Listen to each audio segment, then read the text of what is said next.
Hello दोस्तों, स्वागत है आपका मेरे यूट्यूब चैनल परीक्षा प्लान में। तो कैसे हैं आप लोग? आई होप अच्छे होंगे। तो जैसा कि आप लोगों को पता है कि रीट मेंस के लिए मैं प्रैक्टिस करवा रही हूं और ये प्रैक्टिस का 18वां वीडियो है। तो चलिए वीडियो को शुरू करते हैं। वीडियो देखने के बाद यदि आपको अच्छा लगे, हेल्पफुल लगे तो वीडियो को लाइक और शेयर कीजिएगा, और यदि आप चैनल पर नए हैं तो चैनल को सब्सक्राइब कर लीजिए। तो चलिए शुरू करते हैं। पहला प्रश्न दिया गया है, निम्नलिखित में से कौन सी रियासत संयुक्त राजस्थान के साथ ग्रेटर राजस्थान में शामिल थी? पहला विकल्प है सिरोही, दूसरा विकल्प है अजमेर, तीसरा विकल्प है जैसलमेर और चौथा विकल्प है माउंट आबू। तो 30 मार्च 1949 को जयपुर में सरदार वल्लभ भाई पटेल द्वारा ग्रेटर राजस्थान की स्थापना की गई। इसमें रियासतें कौन कौन सी थीं? बांसवाड़ा, बूंदी, किशनगढ़, झालावाड़, डूंगरपुर, कोटा, प्रतापगढ़, सायपुरा, टोंक, उदयपुर, जयपुर, जोधपुर, जैसलमेर, बीकानेर। तो इसमें आपका जो विकल्प सही है वह तीसरा विकल्प हो जाएगा, जैसलमेर।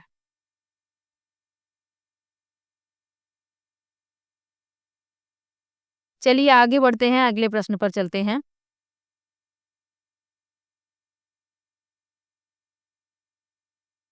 अगला प्रश्न दिया गया है, किस किले का निर्माण महाराणा कुंभा ने अपनी पत्नी के लिए करवाया था?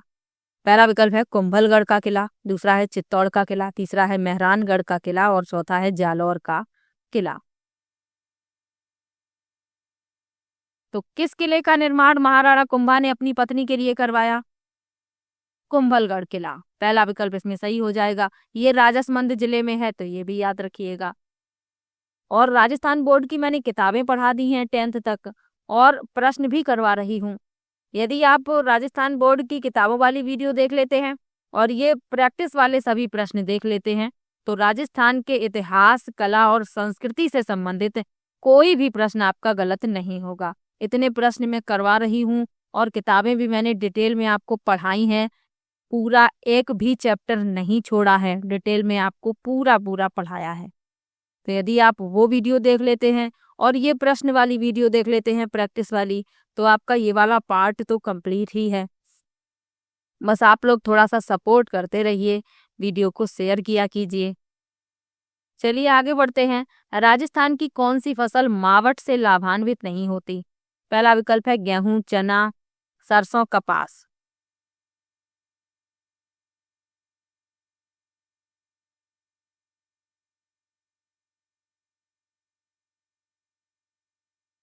तो मावठ जो शब्द है ये राजस्थानी शब्द है और जिसका अर्थ होता है माघ वृष्टि, यानी कि माघ के महीने में जो बारिश होती है।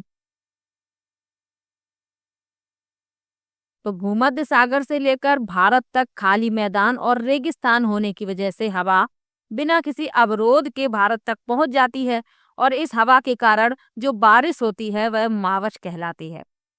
मावठ जो होती है ये रबी की फसल के लिए अत्यंत उपयोगी है।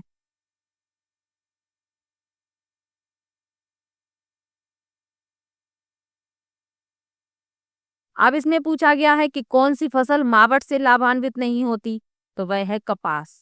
कपास जो है ये मावठ से लाभान्वित नहीं होती है।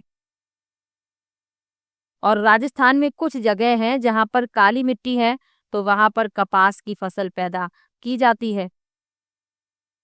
चलिए आगे बढ़ते हैं, अगले प्रश्न पर चलते हैं। उदयपुर स्थित एकलिंग जी मंदिर का निर्माण किस महाराणा के समय में हुआ था?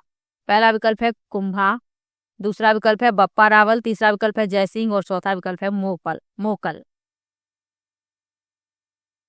तो एकलिंग जी मंदिर का निर्माण बप्पा रावल के समय में हुआ था। बी विकल्प इसमें सही हो जाएगा। बप्पा रावल मेवाड़ के शासक और संस्थापक थे, और एकलिंग जी को मेवाड़ रियासत का शासक देवता भी माना जाता है, तो ये भी याद कर रखिएगा।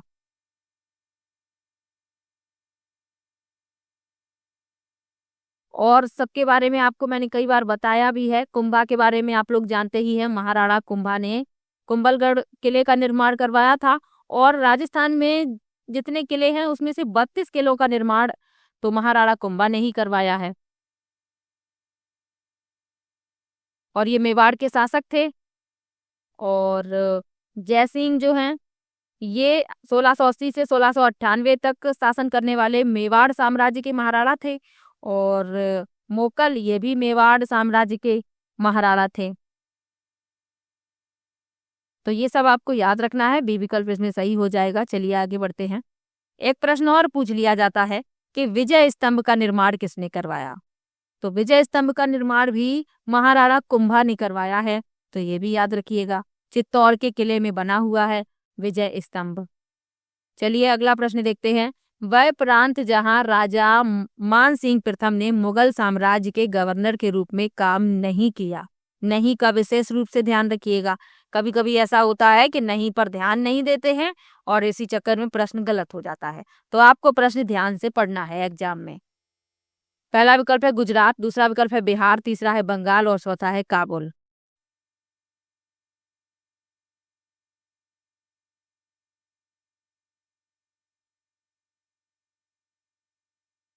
तो मान सिंह जो है ये मुगल सम्राट अकबर का विश्वसनीय सेनापति था। और अकबर के दरबार में जो 9 रत्न थे उनमें मान सिंह भी शामिल हैं। अब इसमें क्या पूछा गया है कि वह प्रांत जहां राजा मान सिंह प्रथम ने मुगल साम्राज्य के गवर्नर के रूप में काम नहीं किया, तो वह है गुजरात। बाकी सभी जगह किया था लेकिन गुजरात में गवर्नर के रूप में काम नहीं किया है। तो पहला विकल्प इस प्रश्न का उत्तर हो जाएगा। चलिए आगे बढ़ते हैं, अगले प्रश्न पर चलते हैं। राजस्थान के किस जिले में बांस के जंगल पाए जाते हैं। बड़ा ही सरल प्रश्न है, आप देखते ही बता देंगे कि कहाँ पर बांस के जंगल पाए जाते हैं। पहला विकल्प है बांसवाड़ा, दूसरा है श्री गंगानगर, तीसरा है पाली और चौथा है चूरू।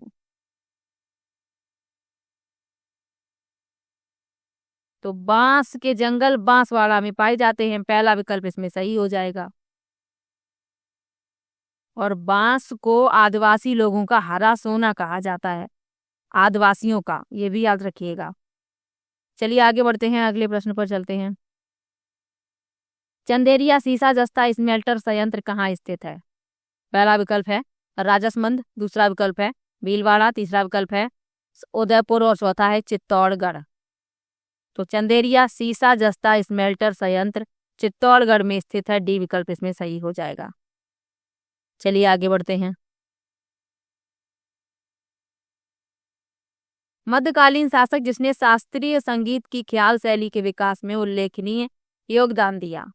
पहला विकल्प है इब्राहिम आदिल शाह, दूसरा है फिरोज शाह तुगलक, तीसरा है वाजिद अली शाह और चौथा है हुसैन शाह सरकी।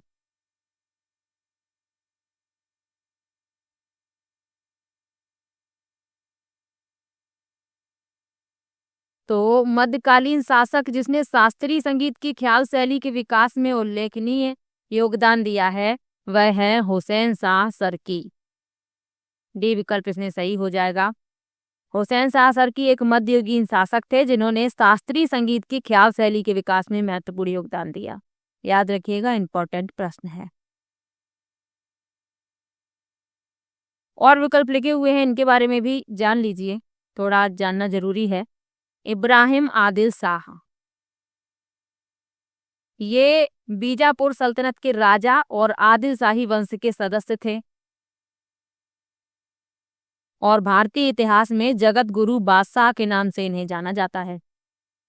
फिरोज शाह तुगलक तुगलक वंश का एक मुस्लिम शासक था और दिल्ली की सल्तनत पर इसने शासन किया है। और वाजिद अली शाह जो अंततः अवध का अंतिम शासक था, 1857 में अवध की गद्दी पर बैठा था।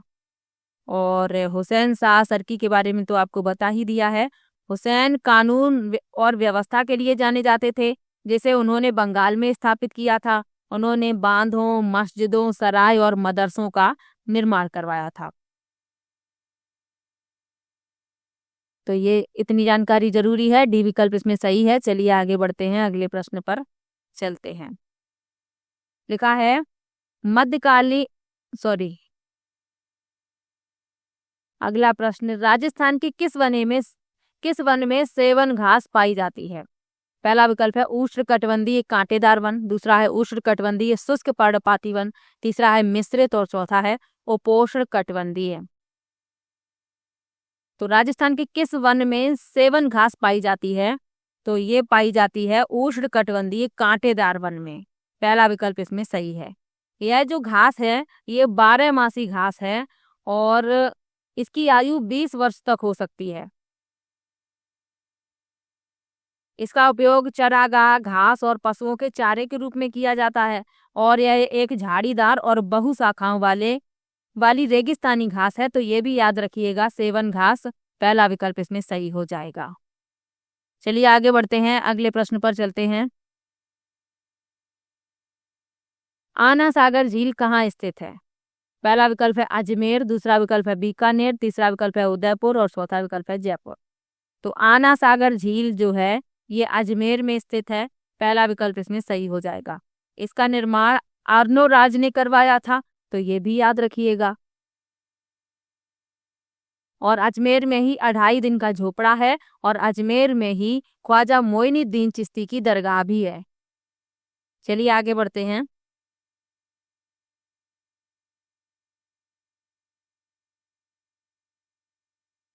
निम्न में से कौन सा कान का आभूषण है? पहला विकल्प है नथ, दूसरा है कर्णफूल, तीसरा है पोथ और चौथा है बिछुड़ी। तो नथ जो है ये नाक में पहनी जाती है और कर्णफूल तो नाम से ही समझ में आ रहा है ये कान का आभूषण है, यही इस प्रश्न का उत्तर हो जाएगा।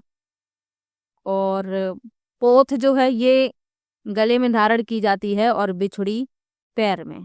तो ये याद रखिएगा, प्रश्न पूछ लिया जाता है आभूषण से संबंधित। चलिए आगे बढ़ते हैं। बंदबरेठा वन्यजीव अभयारण्य किस जिले में स्थित है? पहला विकल्प है सवाई माधोपुर, दूसरा है भरतपुर, तीसरा है जयपुर और चौथा है सीकर। तो बंदबरेठा वन्यजीव अभयारण्य ये स्थित है भरतपुर जिले में। बी विकल्प इसमें सही हो जाएगा। और ये एक पुराना वन्यजीव अभयारण्य है और यह अभयारण्य यहाँ रहने वाले पक्षियों के लिए प्रसिद्ध है और यहाँ 200 से अधिक पक्षियों की प्रजातियां हैं और अन्य जानवर भी हैं, जैसे नीलगाय है, भेड़िया, बिज्जू, जंगली सुअर ये भी हैं। तो ये भी याद रखिएगा। चलिए आगे बढ़ते हैं। निरंजनी संप्रदाय के संस्थापक कौन थे? पहला विकल्प है संत रामचरण, दूसरा विकल्प है संत रामदास, तीसरा है संत निरंजन दास और चौथा है संत हरिदास। अब निरंजनी संप्रदाय देखकर आप लोग ये सोचेंगे कि सी विकल्प सही है, लेकिन सी विकल्प सही नहीं है। निरंजनी संप्रदाय के संस्थापक संत हरिदास थे। डी विकल्प इसमें सही हो जाएगा। संत हरिदास मुख्य रूप से मध्य राजस्थान में स्थित एक भक्ति धार्मिक समुदाय निरंजनी संप्रदाय के संस्थापक थे और उनका जन्म कपाडोद गांव में हुआ था, जो राजस्थान के डीडवाना शहर के पास स्थित है। और संत बनने से पहले वह एक डाकू थे और उन्हें कलयुग का वाल्मीकि कहा जाता है। तो इतनी बातें तो आपको याद रखनी है। डी विकल्प इसमें सही हो जाएगा, संत हरिदास। और विकल्प लिखे हुए हैं, इनके बारे में भी जान लीजिए। संत रामचरण ये राजस्थानी हिंदू गुरु हैं जो राम स्नेही संप्रदाय या राम द्वारा नामक धार्मिक परंपरा के प्रेरक हैं। और संत रामदास ये भारतीय मराठी हिंदू संत, दार्शनिक, कवि, लेखक और आध्यात्मिक गुरु थे और इनकी कुछ साहित्यिक कृतियां भी हैं, मनाचे श्लोक, दासबोध। तो ये भी याद रखिए। और संत निरंजन दास ये पंजाब के जालंधर के पास बल्लान गांव में स्थित एक सामाजिक धार्मिक संगठन डेरा सचखंड में एक आध्यात्मिक नेता हैं और डेरा सचखंड की स्थापना गुरु रविदास के भक्तों ने की थी। इतनी जानकारी जरूरी है। डी विकल्प इसमें सही है। चलिए आगे बढ़ते हैं। राजस्थान में पहला किसान हत्याकांड कौन सा था जिसमें हत्यारों को सजा दी गई?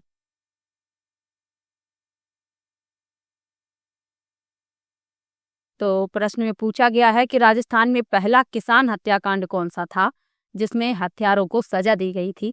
पहला विकल्प है डाबड़ा नरसंहार, दूसरा है जयसिंहपुरा नरसंहार, तीसरा है कुंदनगांव नरसंहार और चौथा है चंद्रवल नरसंहार।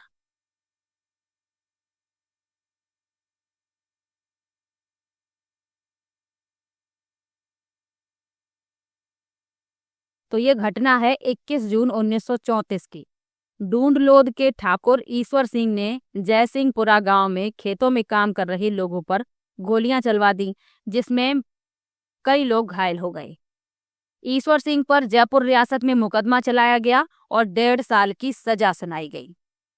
यह राजस्थान का पहला किसान नरसंहार था जिसमें हत्यारों को सजा मिली थी। तो इसमें आप याद रखिएगा, बी विकल्प इसमें आपका सही हो जाएगा, जयसिंहपुरा नरसंहार। चलिए आगे बढ़ते हैं। और विकल्प लिखे हुए हैं, इनके बारे में भी जान लीजिए। डाबड़ा नरसंहार जो है 13 मार्च 1947 को नागौर में हुआ था और ये किसान आंदोलन से जुड़ी हुई घटना है। और कुंदनगांव नरसंहार तो सीकर में कैप्टन वेब की लूट और किसानों पर ऑपरेशन फायरिंग के चलते कुंदन हत्याकांड हुआ था। और चंद्रवल नरसंहार मारवाड़ में हुआ था और इसमें किसान मारे गए थे। तो इतनी जानकारी जरूरी है, बे विकल्प इसमें सही है। चलिए आगे बढ़ते हैं, अगले प्रश्न पर चलते हैं। पृथ्वीराज विजय के लेखक कौन हैं जो अजमेर शहर के विकास का भी वर्णन करते हैं। पहला विकल्प है चंद्रशेखर, दूसरा विकल्प है नयन चंद्र सूरी, तीसरा विकल्प है जयानक और चौथा विकल्प है मेरुतांग। तो पृथ्वीराज विजय के लेखक हैं जयानक। सी विकल्प इसमें सही हो जाएगा। इंपॉर्टेंट प्रश्न है, पूछ लिया जाता है। चलिए आगे बढ़ते हैं।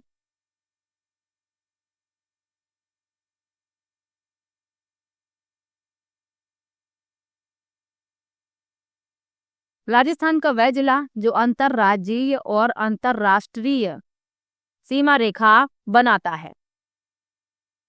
पहला विकल्प है जैसलमेर, दूसरा विकल्प है बीकानेर, तीसरा विकल्प है हनुमानगढ़ और चौथा विकल्प है श्री गंगानगर।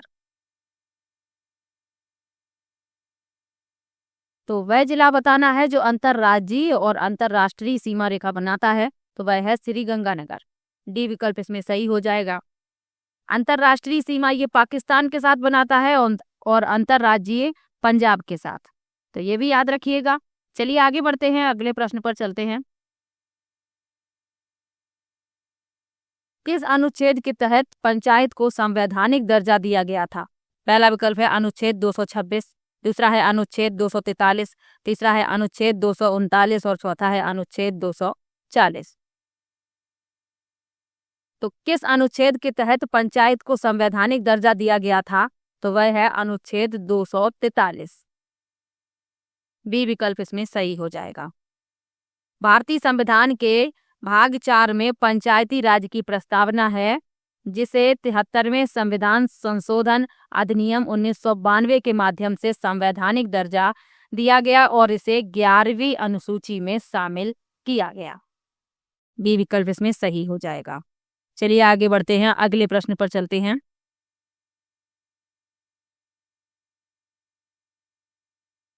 निम्न में से किस नेता की आत्मकथा प्रत्यक्ष जीवन शास्त्र थी। पहला विकल्प है माणिकलाल वर्मा, दूसरा विकल्प है हीरालाल शास्त्री, तीसरा विकल्प है गोकुल लाल असावा और चौथा विकल्प है इनमें से कोई नहीं। तो प्रत्यक्ष जीवन शास्त्र ये आत्मकथा थी हीरालाल शास्त्री की। बी विकल्प इसमें सही हो जाएगा।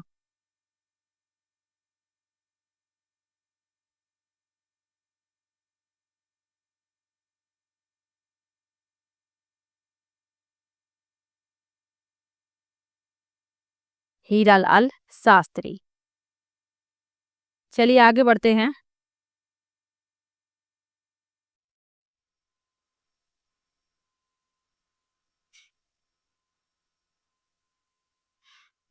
भारत की खनिज संपदाओं के संदर्भ में निम्न में से किस खनिज संपदा पर राजस्थान का एकाधिकार नहीं है। पहला विकल्प है सीसा, दूसरा विकल्प है जस्ता, तीसरा विकल्प है पेट्रोलियम और चौथा विकल्प है संगमरमर। तो सीसा भी राजस्थान में पाया जाता है, जस्ता भी, संगमरमर भी, लेकिन पेट्रोलियम पर राजस्थान का एकाधिकार नहीं है। तो यही इस प्रश्न का उत्तर हो जाएगा। चलिए आगे बढ़ते हैं, अगले प्रश्न पर चलते हैं। रतवाई लोक नृत्य किससे संबंधित है? पहला विकल्प है मेवाड़ क्षेत्र, दूसरा है मेवात क्षेत्र, तीसरा है हाड़ौती क्षेत्र और चौथा है मालवा क्षेत्र। तो रतवाई लोक नृत्य ये मेवात क्षेत्र से संबंधित है। बी विकल्प इसमें सही हो जाएगा। चलिए आगे बढ़ते हैं अगले प्रश्न पर।